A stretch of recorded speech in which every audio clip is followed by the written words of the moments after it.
Tu veux te lancer dans le business des photobooths, mais tu te demandes si c'est mieux d'acheter ou de louer ton premier modèle. C'est une question que beaucoup de débutants se posent et une mauvaise décision au départ peut te faire perdre beaucoup d'argent. Si tu veux rentabiliser rapidement et éviter les erreurs, tu dois choisir la bonne option en fonction de ton budget et de tes objectifs. Dans cette vidéo, je vais te partager les avantages et les inconvénients de ces choix. Et surtout, comment ne pas faire une erreur qui pourrait ralentir ton business. Et à la fin, je vais aussi te donner mon avis sur ce qui est le plus rentable par rapport à ta situation. Allez, c'est parti.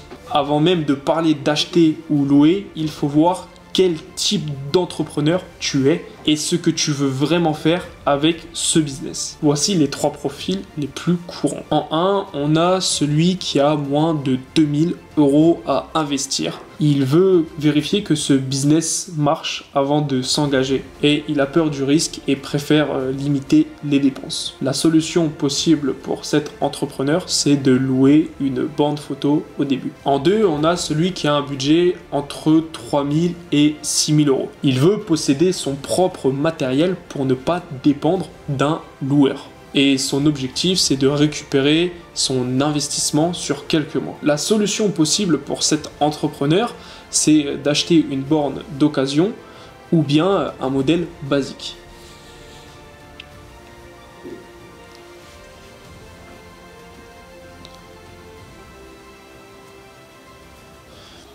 Et en 3, on a celui qui a plus de 8000 € à investir.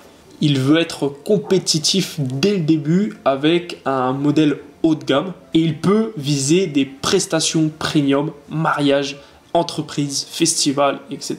La solution possible pour cet entrepreneur, c'est d'investir directement dans une borne haut de gamme et d'investir sur son branding.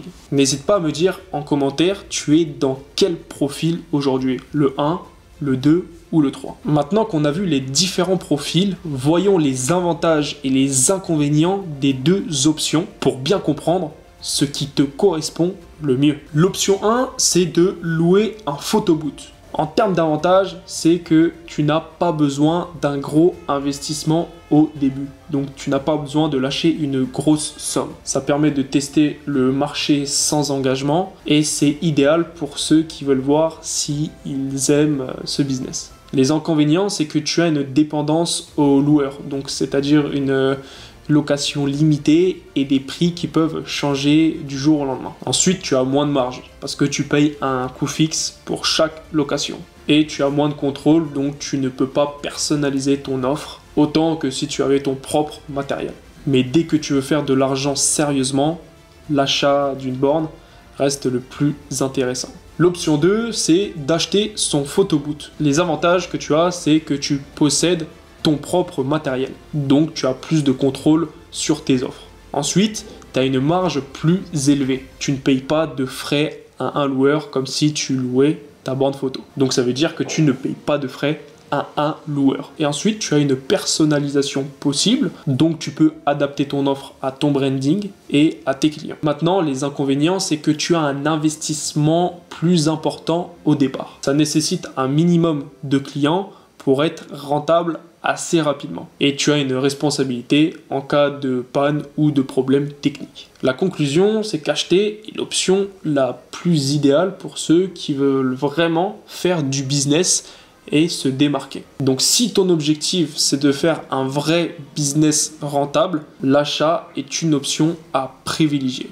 Mais attention, il y a un piège. Le vrai problème, ce n'est pas acheter ou louer, c'est comment tu le fais. Beaucoup de débutants achètent un photobooth sans stratégie et ils finissent par galérer à rentabiliser leur investissement par la suite. Ce qu'il faut faire pour ne pas tomber dans la même situation que certains, c'est d'analyser son marché avant d'acheter. Avoir une stratégie claire pour trouver ses premiers clients et investir intelligemment suivant ses objectifs. Maintenant que tu as toutes les infos, c'est à toi de choisir. Est-ce que tu préfères louer pour limiter les risques ou alors est-ce que tu préfères acheter pour maximiser tes profits? Mais attention, ce choix doit être stratégique. stratégique. Si tu prends la mauvaise décision dès le début, tu peux perdre du temps et de l'argent. Et d'ailleurs, si tu veux être sûr de faire le bon choix et de savoir si tu dois louer ou acheter une bande photo par rapport à tes objectifs et à tes budgets, n'hésite pas à réserver un appel gratuit. Le lien est dans la description et ça me ferait un grand plaisir